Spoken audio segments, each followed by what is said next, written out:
আচ্ছা, তোমাদের আজকে আমি পড়াবো ডার্ক এজ। তো যারা যারা এখনো পর্যন্ত ক্যামেরাটা ওপেন করোনি, ক্যামেরাটা ওপেন করে নেবে, নিজের নিজের ক্যামেরা। ঠিক আছে, সবাই নিজের নিজের ক্যামেরাটা ওপেন করে নেবে একটু। আচ্ছা দেখো, ডার্ক এজ বলতে আমরা কি বুঝি মূলত, এটা সিসি 10 তোমাদের, হ্যাঁ, হিস্ট্রি অনার্স সিসি 10 খুব গুরুত্বপূর্ণ। এবার কিন্তু তোমাদের এটা 3 নম্বরের জন্য, নাহলে 6 নম্বরের জন্য, নাহলে 18th সেঞ্চুরি ডিবেট 12 নম্বরের জন্য এই প্রশ্নটা দেবেই দেবে। খুব ভালো করে এটা পড়বে তোমরা। রাইটের short note on dark edge, আমি এটা 3-এর মতন করে আজকে বুঝিয়ে দিচ্ছি এবং পরে আমি বড়টা আলোচনা করব। জিসটা আজকে বুঝিয়ে দিচ্ছি কি জিনিস। হ্যাঁ, খুব সিম্পল ভাবে। আজকে আমার একটু প্রবলেম আছে দেখে আমি জাস্ট একটা টপিকই আজকে পড়াবো, ঠিক আছে, বেশি টপিক পড়াবো না, মুখে একটু প্রবলেম আছে দেখে। হ্যাঁ, আমি জাস্ট বলেছিলাম তোমাদের আজকে ক্লাস নেবো, যার জন্য আজকে ক্লাসটা নিচ্ছি। হ্যাঁ, তো প্রথমত তোমাদের বলবো যে ডার্ক এজ মানে অন্ধকারময় যুগ। দেখো, অন্ধকারময় যুগ কাকে বলে, অর্থাৎ এই শতকে, অষ্টাদশ শতক কিন্তু ভারতের ইতিহাসে যুগ পরিবর্তন, রাজনৈতিক পালা পরিবর্তনের একটা যুগ আমরা বলতে পারি। তার কারণ এই যুগে এসে অনেক কিছু পরিবর্তন হয়েছিল। যেমন মুঘল সাম্রাজ্যের মতো একটা বিশাল বড় সাম্রাজ্যের পতন হয়েছিল এই যুগে এসে, এবং আঞ্চলিক অনেক শক্তির কিন্তু উত্থান ঘটেছিল এই সময়। যে মুঘল সাম্রাজ্যের মতো বিশাল বড় একটা সাম্রাজ্যের পতনের দিকটা লক্ষ্য করে এবং কিছু খারাপ দিক মানে লক্ষ্য করে সমকালীন বেশ কিছু ঐতিহাসিক বলেছেন যে অষ্টাদশ শতক ছিল মুঘল ইতিহাসের বা অষ্টাদশ শতকের ইতিহাসে ডার্ক এজ। তো এই ডার্ক এজ কেন বলা হয়েছে অষ্টাদশ শতককে, বা ডার্ক এজ বলতে আমরা কি বুঝি, এটা নিয়ে একটু আলোচনা করব আজকে। দেখো, তো ভারত ইতিহাসে অষ্টাদশ শতক ছিল একটি গুরুত্বপূর্ণ যুগ হিসাবে পরিচিত। কেন? কারণ এই শতক ছিল এক যুগ পরিবর্তন এবং রাজনৈতিক পালাবদলের সাক্ষী।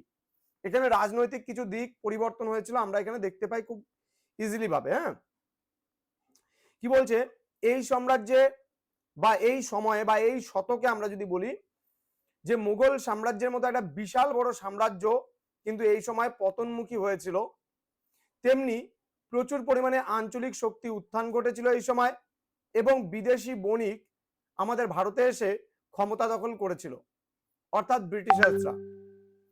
তো বেশ কিছু ঐতিহাসিক অষ্টাদশ শতকের শ্রীবৃদ্ধি এবং সমৃদ্ধির যুগ বলে উল্লেখ করেছেন অষ্টাদশ শতককে। আবার বেশ কিছু ঐতিহাসিক বলেছেন যে অষ্টাদশ শতক ছিল অন্ধকারময় যুগ। দেখবে যে যারা এই অষ্টাদশ শতকের ভালো দিকটা দেখবে তারা নিশ্চয়ই ভালো বলবে, বলবে এটা শ্রীবৃদ্ধির যুগ ছিল, অনেকগুলো জিনিস পরিবর্তন হয়েছিল। কিন্তু যারা খারাপ দিকটা দেখবে তারা বলবে যে এখানে রাজনৈতিক পালাবদল হয়েছিল এবং এর কারণের জন্য মোগল সাম্রাজ্যের মতো বিশাল বড় সাম্রাজ্যের পতন হয়েছিল, যার জন্য এটা অন্ধকারময় যুগ তারা বলতে পারে। সাপোজ একটা জিনিস তুমি মনে করো যে কোনো সাম্রাজ্যের উত্থান হলে তার পতন হবেই, যেমন জন্ম হলে মৃত্যু অনিবার্য, ঠিক একইভাবে কোনো সাম্রাজ্যের উত্থান হলে তার পতন কিন্তু অনিবার্য।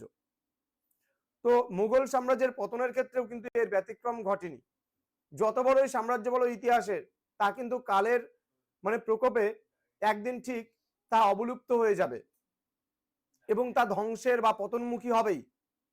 তো ঐতিহাসিকরা বলেছেন মুঘল সাম্রাজ্যের মতো একটা বিশাল বড় সাম্রাজ্যের পতন হলেও সেই সময় অনেক আঞ্চলিক শক্তির উত্থান ঘটেছিল, যার জন্য আমরা বলতে পারি যে অষ্টাদশ শতক ছিল শ্রীবৃদ্ধি এবং সমৃদ্ধির যুগ।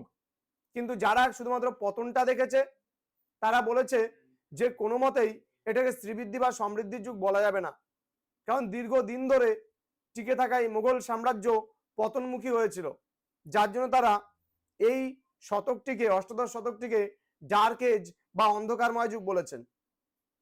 এবার দেখো, মুঘল সাম্রাজ্যের পতন হয়েছিল কিন্তু অষ্টাদশ শতকে, ফলে রাজনৈতিক বা রাজনীতির সর্বস্তরে একটা অরাজক পরিস্থিতির সৃষ্টি হয়েছিল এবং নৈরাজ্য দেখা দিয়েছিল প্রশাসনিক ক্ষেত্রে। নৈরাজ্য মানে কি, যেখানে রাজা নেই সেখানে জনগণ যা খুশি তাই করতে পারে। যেমন আমরা প্রাচীন ভারতের ইতিহাসে মাৎস্যন্যায় পড়েছিলাম, যখন রাজা ছিল না শশাঙ্কের মৃত্যুর পর, তখন বাংলায় অরাজক পরিস্থিতির সৃষ্টি হয়েছিল। ঠিক মুঘল সাম্রাজ্যের পতনের পরেও কিন্তু বাংলার রাজনীতির ক্ষেত্রে এক অরাজক পরিস্থিতির সৃষ্টি হয়েছিল, এটা আমরা বলতে পারি। এর ফলে অর্থনীতিও দেশের বিপর্যস্ত হয়ে পড়েছিল। এবার অষ্টাদশ শতকের মধ্যভাগে এই অর্থনৈতিক সংকট কিন্তু তীব্র থেকে তীব্রতর হয়ে উঠেছিল। বোঝা গেল? তো কেন্দ্রীয় দুর্বলতা এবং ঘন ঘন বৈদেশিক আক্রমণ এই সময় ঘটতে আরম্ভ করেছিল। ব্যবসা বাণিজ্যের প্রচুর ক্ষতি হয়েছিল এই সময়। তো ঐতিহাসিক ইরফান হাবিব তিনি বলেছেন যে এই সময় বা এই যুগ ছিল বা এই শতক ছিল ভাঙনের শতক। মানে এই শতকে প্রচুর পরিমাণে ভাঙন দেখা দিয়েছিল, বিশেষ করে মোগল সাম্রাজ্যের ক্ষেত্রে ভাঙন দেখা দিয়েছিল, যার জন্য আমরা এই অষ্টাদশ শতককে আমরা ডার্ক এজ বা অন্ধকারময় যুগ বলতে পারি। এবার বলো, এই অন্ধকারময় যুগ এবং ডার্ক এজ সম্পর্কে তোমাদের কোনো সমস্যা থাকলে জিজ্ঞেস করতে পারো। কিছু কিছু ঐতিহাসিক বলেছেন যে এটা সুবর্ণ যুগ ছিল, কারণ তারা দেখেছেন এই সময় শ্রীবৃদ্ধি হয়েছিল, অনেক আঞ্চলিক শক্তির উত্থান ঘটেছিল। কিন্তু অন্যদিক থেকে যদি আমরা লক্ষ্য করি তাহলে এই সময় ধ্বংসগুলো বা পতনগুলো লক্ষ্য করেছিল যে সমস্ত ঐতিহাসিকরা, তারা বলেছে এটা অন্ধকারময় যুগ বা ডার্ক এজ। আর যারা এই যুগে এসে ভালো দিকগুলো লক্ষ্য করেছেন তারা বলছে এটা শ্রীবৃদ্ধির যুগ ছিল বা সমৃদ্ধির যুগ ছিল। তো বলো, তোমাদের কোনো প্রবলেম থাকলে জিজ্ঞেস করতে পারো এটার উপরে।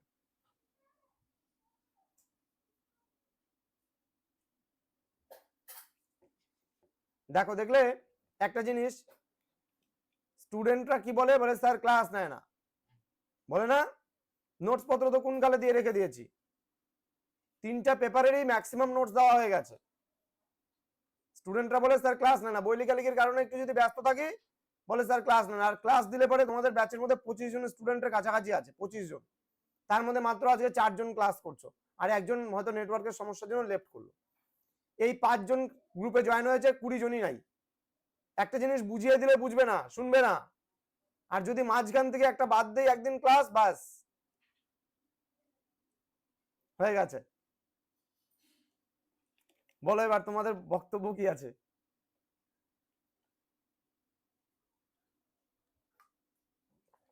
ওই স্টুডেন্টটা পরে মেসেজ করেছিল, বুঝলে, আগের দিন যে ওকে গ্রুপ থেকে মানে ভাগিয়ে দিয়েছি, সেই স্টুডেন্টটা পরে মেসেজ করেছিল, বুঝলে, যে স্যার সরি।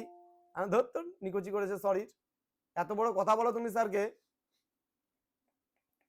স্যার ওই ছেলেটা মেসেজ করেছিল ওই দিনই দুপুরে আমাকে যে সেক পেপারের কি ইয়েটা আছে তোর কাছে লিংক, তো আমি বলছি আমার কাছে আছে কিন্তু আমি খুঁজে পাচ্ছি না, তুই স্যারকে বল। পরে তো দেখলাম ওই নাম্বারটাই আপনি বের করে দিলেন গ্রুপ থেকে, আমি সাথে সাথে ব্লক মেরে দিচ্ছি। ঠিকই আছে, মানে মিসবিহেভ কেন করবে? আমার কাছে সিধা কথা, মিসবিহেভ করার কোনো জায়গা নেই। আমি যদি না দিতাম, হ্যাঁ, আমরা যদি না দিতাম বা না করতাম তাহলে সেটা আলাদা ব্যাপার। আমরা তো করছি, সব কাজ করে দিচ্ছি। সে একদিন দুদিন একটু এদিক ওদিক হতেই পারে, 19-20 হতেই পারে দেওয়ার ক্ষেত্রে। যেমন আমার বইটা কাল মানে আজকে গেল পাবলিশ হতে, সেকেন্ড সেমিস্টারে যে বইটা আমার বেরোবে এবার, মেজর হিস্ট্রি আমার লেখা যে বইটা বেরোচ্ছে, মানে অনেকদিন আগেই বেরোতো, কিন্তু আমি মেজরটা লিখেছি শুধুমাত্র, আমি এসএসসিটা লিখিনি। মিউজিয়াম এন্ড আর্কাইভস এর উপরে আমাদেরই একজন অন্য টিচার লিখেছে, বুঝতে পারলা? তো সেই কারণের জন্য একটু ব্যস্ততার মধ্যে ছিলাম। এবার এমন তো না যে একবারেই ক্লাস দেইনি তোমাদের বা নোটস পত্র দেইনি, চুপচাপ বসে আছি, সাজেশন ফাজেশন সবই দেওয়া হয়ে গেছে, খালি CC8 এর একটু বাকি আছে তোমাদের, তাই না? CC8 এর সাজেশন মনে দেইনি তোমাদের, তাই তো? তাহলে এসএসসি হিস্ট্রি দেওয়া হয়ে গেছে, জিইট দেওয়া হয়ে গেছে, তোমার মেজরের দুটো পেপার, সরি মেজর বলছি কেন, তোমাদের হচ্ছে সিসি দুটো পেপার দেওয়া হয়ে গেছে, একটা খালি সিসি বাকি আছে 8টা, এখনো পরীক্ষা 1.5 মাসের কাছাকাছি বাকি আছে। তো এই সপ্তাহের মধ্যে দিয়ে দিব। আমার এই যে এরপরে যেদিন আমার বাড়ির ব্যাচটা অফলাইনের পড়ানো আছে সেদিন তোমাদের দিয়ে দেওয়া হবে ওটা, কারণ ওদের বলেছি তোমরা এলে পারে এর পরের দিন আমি ওটাই রেডি করে দেবো। আর দেখবে ক্লাসরুমটা চেক করবে, প্রতিদিন নোটস আপলোড হচ্ছে, আজকে অলরেডি 2টো না 3টে নোট আপলোড করেছি, প্রতিদিন আপলোড করছি। হ্যাঁ, ওখানেই ক্লাসরুমটা একটু চেক করবে প্রতিদিন। হ্যাঁ, কারণ কি বলতো, ক্লাসরুমে দিলে না আমার এক জায়গায় থাকে, তো জিনিসগুলো মিলিয়ে মিলিয়ে আমি দেই, সুবিধা হয়। এবার গ্রুপে দিলে পরে মনে থাকে না কোনটা দিলাম কোনটা দিলাম না, যার জন্য ওই সবকিছু ওখানেই তোমরা পাবে। বোঝা গেল? তো আজকের ক্লাসটা এতটুকুই থাক। মানে আমার মুখে ঘা হয়েছে প্রচন্ড, বেশি জোরে কথা বলতে অসুবিধা হচ্ছে আজকে। তো আজকে এই ডার্কেস্টটাই থাক, পরের দিন ক্লাসে তোমাদের CC8 এর যে সাজেশনস গুলো আছে সেগুলো নিয়ে একটু ডিসকাস করবো, এবং সাজেশন মাফিক নোটস তোমাদের প্রচুর দেওয়া আছে CC8 এর, ওগুলোই সাজেশনে থাকবে, খালি হয়তো একটু এক্সট্রা হয়তো 7-8টা নোট হয়তো একটু জয়েন হবে আরো, বাস, আর কিছুই না। CC8 এর সিলেবাসটা খুব ছোট তো, আর ইউরোপিয়ান হিস্ট্রি খুব কম গন্ডিটা, আর সেখান থেকে যেমন মনে করো 8টা থেকে 10টা প্রশ্ন, বড় প্রশ্ন পড়লেই তোমাদের হয়ে যাবে, খুব ম্যাক্সিমাম হলে আমি 10টা প্রশ্ন দেবো সেখান থেকে। বোঝা গেল? চলো স্যার, হ্যাঁ বলো শ্রেয়া। আমার একটা কোয়েশ্চেন ছিল বলো। যে ডার্ক এজের যে বিষয়টা, মানে অন্ধকারাচ্ছন্ন যুগ বা অন্ধকারাময় যুগ, এইখানে কি ঔরঙ্গজেবের সময় থেকে এটা শুরু হয়ে গিয়েছিল? ঔরঙ্গজেবের সময়কাল থেকে পতনমুখী হয়েছিল, কারণ ঔরঙ্গজেবকে তোমরা জানো আচ্ছা। জীবন্ত সাধু বা জিন্দাপির বলা হতো। কারণ সে হ্যাঁ। মানে নিজের টুপি মানে টুপি সেলাই করতো, তারপর হচ্ছে নিজের যে বড় বড় মানে পুস্তকগুলো ছিল সেগুলোকে ট্রান্সলেট করতো। হ্যাঁ, ওগুলো থেকে ও সাম্রাজ্য থেকে কোনো টাকা নিত না, বুঝতে পারলা? ও আর ও নিজের জীবন মানে মানে জীবন্ত সাধু বলতে ফকিরের মতো জীবন যাপন করতো। আর নিষ্ঠাবান মুসলমান ছিল একজন, যার জন্য সমকালীন যে ঐতিহাসিকরা তাকে জীবন্ত সাধু বা জিন্দাপিরও বলেছিল। তো যাই হোক, মানে উনি কি একটু মানে দয়ালু মতন ছিল? হ্যাঁ দান ধ্যান করতো, অবশ্যই করতো, কেন করবে না। কিন্তু কি হয়েছিল বলতো, মানে মানে সাম্রাজ্য বিস্তার বা সাম্রাজ্য রক্ষার একটা যে মানসিকতা, সেই মানসিকতাটা তার ছিল না। সম্রাট ঔরঙ্গজেব অনেকাংশে দায়ী ছিল মোগল সাম্রাজ্য পতনের জন্য। হ্যাঁ, তিনি মানে গা ভাসিয়ে দিয়েছিল। এটাও তোমাদের আর ডেকেন পলিসি অফ ঔরঙ্গজেব, এটাও পড়াবো, এটাও তোমাদের সাজেশন দেখবা আছে, ঠিক আছে? এটা আর এখনো তোমাদের পড়ানো হয়নি, ডেকেন পলিসি অফ ঔরঙ্গজেবটাও পড়াবো তোমাদের, তখন তোমরা আর বুঝতে স্যার, পারবা। ডেকেন পলিসিটাও পড়াবো, আর হচ্ছে মুঘল সাম্রাজ্য পতনের ক্ষেত্রে সম্রাট ঔরঙ্গজেব কতখানি দায়ী ছিল সেটাও একটা কোশ্চেন আছে দেখবা সাজেশনে, সেটাও পড়াবো।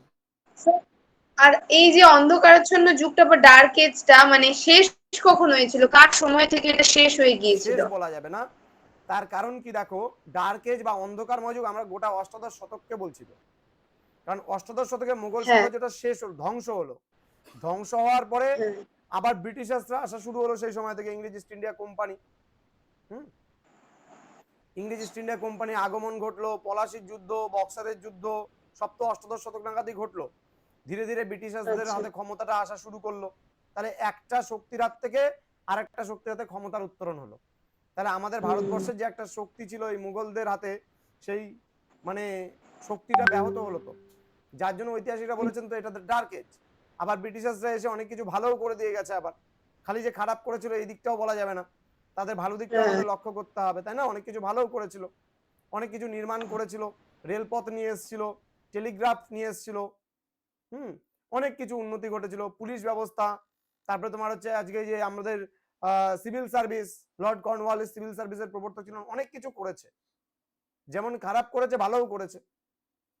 তো সেই দিকটা লক্ষ্য করে অনেক ঐতিহাসিক বলেছেন যে এটা শ্রীবৃদ্ধি বা সমৃদ্ধি যুগ ছিল। বোঝা গেল? আরো ডিবেট ঠিক ওয়াইজ আছে। আমরা যে 18 সেঞ্চুরি যে ডিবেটটা আছে সেই ডিবেট সম্পর্কে আমরা ডিটেলসে পড়বো আগামীতে, ঠিক আছে? চলো বাই, গুড নাইট প্রত্যেককে, ভালো থেকো, থ্যাংক ইউ।